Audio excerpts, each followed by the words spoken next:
Have you ever watched everything you built, every dream, every ounce of love, slip through your fingers in the span of a single afternoon? I did. The day the lawyer read my late husband's will, my world shifted from quiet disbelief to hollow devastation. My children, Ethan, the ambitious eldest, and Claire, the soft-spoken but shrewd one, walked away with $30 million between them. I was left with a dusty, unmarked envelope. No explanation. No comfort. Just that. I remember staring at the envelope as the mahogany table gleamed under the office lights, the scent of polished wood mixing with the lawyer's cologne, something sharp, expensive, and unfamiliar. My fingers trembled slightly as I held it. It felt too light, too meaningless, like a cruel joke. I forced a smile when Ethan placed a perfunctory kiss on my cheek, muttering, "Dad probably had his reasons." Claire avoided my gaze altogether, eyes fixed on her designer bag as if it suddenly fascinated her more than her grieving mother. For 28 years, I stood beside their father, Daniel Carter, a man admired by many and truly known by few. Together, we'd built a modest fortune from nothing. He'd always promised security, not grandeur. When his company exploded into success, we both agreed. The money would never come between us. But I should have known better. Money has a way of eroding promises silently, like waves against a fragile shore. That night, back in the echoing emptiness of my house, I set the envelope on the kitchen counter beside a half-drunk cup of tea. The rain pressed against the windows like impatient fingers, and I tried not to think about the laughter that used to fill these rooms. My children didn't call. They didn't ask what was in the envelope. Maybe they didn't care. Or maybe they already knew something I didn't. I must have stared at it for hours before I finally tore it open. Inside, there was a single yellowed letter, folded neatly, edges frayed with time. My heart raced. The handwriting was Daniel's. I could recognize the curve of his D anywhere. But it wasn't dated. And it wasn't addressed to me. For a moment, I wondered if I should even read it. The room felt smaller, the air denser. I thought of Daniel's smile, of the way he used to tuck his hand under my chin when I was upset. Then I unfolded the paper. The first line made my breath catch. "If you're reading this, it means I couldn't face the truth in life, so I left it behind in death." I froze. Every sound in the house seemed to vanish. The rain, the clock, even my own heartbeat. I didn't know what truth Daniel meant, or why he thought I'd need to uncover it alone. But in that moment, one thing was clear. The envelope wasn't a token of pity. It was a key, one that was about to unlock everything I thought I knew about my husband, my children, and myself. The morning after the will reading, sunlight spilled across the kitchen table, glinting off the open letter like an accusation. I hadn't slept. Daniel's words haunted me, each syllable whispering questions I couldn't silence. What truth had he been too afraid to face? And why had he left me to find it? I read the letter again, tracing the faded ink with unsteady fingers. Beneath the first line, Daniel's tone shifted from confession to instruction. "What you'll find in the safe at the lake house belongs to you. But it will also explain why I did what I did." The lake house. Our first home. The place where Ethan took his first steps and Claire learned to swim. We hadn't been there in years. Daniel said it needed repairs, and eventually, it just became one of those places we stopped mentioning. Now, it was suddenly the center of everything. Ethan and Claire called later that afternoon. Their voices were polite, distant, like business partners rather than family. Ethan, ever the strategist, offered to handle the logistics of selling the lake house, unaware, or perhaps pretending not to know, that I was already planning to visit. Claire, quieter as always, murmured something about moving forward. The phrase stung more than she could have known. Moving forward, as if grief were something to be scheduled. I hung up before my voice could betray me. For all their intelligence, my children didn't understand loss the way I did. They'd grown up in comfort, shielded from the sacrifices Daniel and I made to build the life they took for granted. But I couldn't blame them entirely. Daniel had raised them to believe in control, in success measured by numbers and deals, not by love. That evening, I packed a small suitcase. I told myself it was just to satisfy curiosity, but deep down, I knew it was more. I needed to understand the man I had shared my life with, the man who had left me a mystery instead of money. Driving toward the lake, the world outside blurred into gold and gray. Autumn had stripped the trees bare, their branches reaching upward like pleading hands. Every mile closer felt heavier, like I was approaching a truth that didn't want to be found. When I finally reached the old cabin, it looked smaller than I remembered, quiet, almost watchful. Dust covered the porch, and cobwebs clung to the corners of the doorframe. Yet, when I turned the key, the lock clicked easily, as if it had been waiting. Inside, the air was thick with the scent of cedar and old memories. I set the letter on the mantel and scanned a room, the same fireplace, the same worn armchair where Daniel used to read. Everything felt untouched, frozen in time. Then, near the far wall, I saw it, the old safe, half hidden beneath a draped sheet. My pulse quickened. Whatever truth Daniel wanted me to face, whatever reason he'd left me that envelope, it was locked inside. And I wasn't sure I was ready to open it. The safe sat there like a silent witness, daring me to confront what Daniel had hidden. Its metal surface was cold beneath my fingertips, the combination lock stiff from years of neglect. I remembered Daniel's habit of changing the code every time he felt uncertain about something, an argument, a bad quarter at work, even moments when I got too close to his private thoughts. He called it being cautious. I used to call it distance. I sat on the wooden floor, staring at it, the letter still in my hand. What if what lay inside shattered everything I believed about him? About us?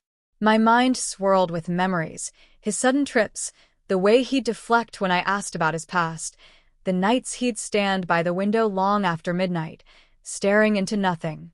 A faint knock startled me. My heart jumped as I turned toward the sound. Through the dusty glass, I saw Claire standing on the porch, wrapped in a wool coat, her eyes red as if she hadn't slept either. "Mom," she said softly when I opened the door. "I figured you'd be here." Her voice trembled with something between guilt and hesitation. We hadn't truly spoken in months, not since Daniel's diagnosis. She stepped inside, brushing a strand of hair from her face, eyes scanning the old living room as though searching for a version of our family that still existed here. "I just needed to see you," she said, her gaze landing on the safe. "Is that what he left?" I nodded. "He said it would explain everything." Claire's jaw tightened. "Ethan doesn't think it matters. He says we should focus on moving on." I let out a hollow laugh. "Your father's secrets don't just disappear because you decided to forget them." For a moment, she said nothing. Then, she knelt beside me. "Do you want help?" Her voice was careful, but her eyes, those same blue-gray eyes Daniel had, were pleading. We tried combinations, birthdays, anniversaries, even the year we bought the house. Each failed with a dull, mocking click. Finally, frustrated, I turned away. "He always protected something," I whispered. "Even from me." Claire looked at me for a long moment before she said quietly, "Maybe it's not about what he hid. Maybe it's about who he was hiding it for." The words struck deeper than she knew. I turned back to the safe, my pulse hammering. Who he was hiding it for. Then, almost unconsciously, I tried one last combination, the day we met. The dial clicked once, then again, and finally gave way with a soft, heavy thud. The door creaked open, releasing a faint scent of old paper and metal. Inside was not money, not jewels, but a small wooden box wrapped in cloth. And beneath it, a single photograph, one that made my breath stop. It was Daniel, standing beside a woman I didn't recognize. In his arms was a little boy, and on the back, in Daniel's handwriting, were 5 words that made my vision blur. For the family, I couldn't keep. For a long moment, neither Claire nor I spoke. The photograph trembled between my fingers, the edges cutting slightly into my skin, as if urging me to wake from a cruel dream. Daniel's familiar smile, gentle, unguarded, was there, but the arm around the woman's waist told a story I was never meant to see. And the child, the boy, couldn't have been more than 4. His eyes, bright and unmistakably Daniel's, stared out at me through time, innocent and accusing all at once. "Mom," Claire whispered, her voice thin and fragile. "Who are they?" I couldn't answer. My throat constricted around words that refused to form. Instead, I set the photograph on the table beside the wooden box, my hands trembling. "Your father," I said finally, my voice a whisper, "had another family." The room seemed to tilt. Claire stumbled back, her hand covering her mouth as tears welled up in her eyes. "No," she said, shaking her head. "No, that can't be true. Dad loved you. He loved us." "I thought so too," I murmured. My mind replayed every late-night meeting, every unexplained trip, every time he'd come home smelling faintly of lilac. My perfume was rose. I'd ignored it, rationalized it, because love has a way of rewriting what we don't want to read. Inside the wooden box were papers, birth certificates, letters, and old photographs that filled in the years I hadn't questioned. The woman's name was Isabel Hartman. Daniel had supported her quietly for more than 2 decades, sending money through shell accounts. Their son, Michael, was alive, 23 years old. Claire sank into the armchair, shaking. "Does Ethan know?" "I doubt it," I said. "But your father wanted me to." My voice cracked on the last word. I could feel Daniel's absence like a weight pressing against my ribs. Was this his idea of closure? Or punishment? Claire wiped her tears, anger flickering in her expression. "So, all those years he was lying to you, to us. And then he leaves us this mess instead of answers." Her fury was justified, but beneath it, I sensed something else. Fear. The fear of realizing that even the people we trust most are capable of building entire worlds without us in them. I unfolded the last letter in the box. Daniel's handwriting again, steady, deliberate. "If you're reading this, then you know the truth I was too weak to tell you. Isabel was my past, but I could never sever what tied us. I tried to protect you from that part of me, but lies have their own gravity. Everything I built for children came from guilt. The money, the inheritance, it's theirs because I couldn't give them honesty. What's in this box belongs to you, because only you will understand what forgiveness costs." Tears blurred the words as I set the letter down. Forgiveness. The one thing Daniel never asked for when he was alive, and the one thing I wasn't sure I could give him now. I looked up at Claire, her face pale, her expression hollow. Between us, the truth sat heavy and unyielding. And I realized that uncovering Daniel's secret wasn't the end of our story. It was the beginning of what came next. The days that followed passed in a blur of silence and half-finished thoughts. The lake house felt like a living echo. Every creak of the floorboards, every sigh of the wind against the windows reminded me of the life I thought I'd known. The safe now stood open in the corner, its contents scattered across the table like pieces of a broken mirror reflecting a man I no longer recognized. Claire stayed with me, though she barely spoke. I'd catch her staring at the photograph sometimes, her lips trembling as if trying to rewrite the story it told. Ethan, when he finally came, was a storm, anger, disbelief, and grief colliding in sharp bursts. He wanted to burn the letters, erase the evidence, erase the shame. But I stopped him. "Your father's mistakes don't vanish because you destroy what proves them," I told him quietly. "They vanish when we understand them and choose what comes next." He didn't respond. Instead, he turned away, shoulders stiff, the same way Daniel used to when words cut too close.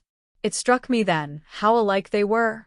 Both proud, both terrified of weakness, both blind to the power of forgiveness. That night, long after the house fell silent, I sat alone by the fireplace, Daniel's final letter in my lap. The paper was soft now, worn from the number of times I'd read it, searching for a line that might explain why he had trusted me with this truth and not them. But as the flames flickered against the walls, I began to understand. Maybe Daniel hadn't left me the envelope as punishment. Maybe it was his last attempt at honesty, the one act of love he could still give me after death. He'd left me the truth, knowing it would destroy the illusion but free the reality beneath it. The next morning, I drove into town and found Michael's address.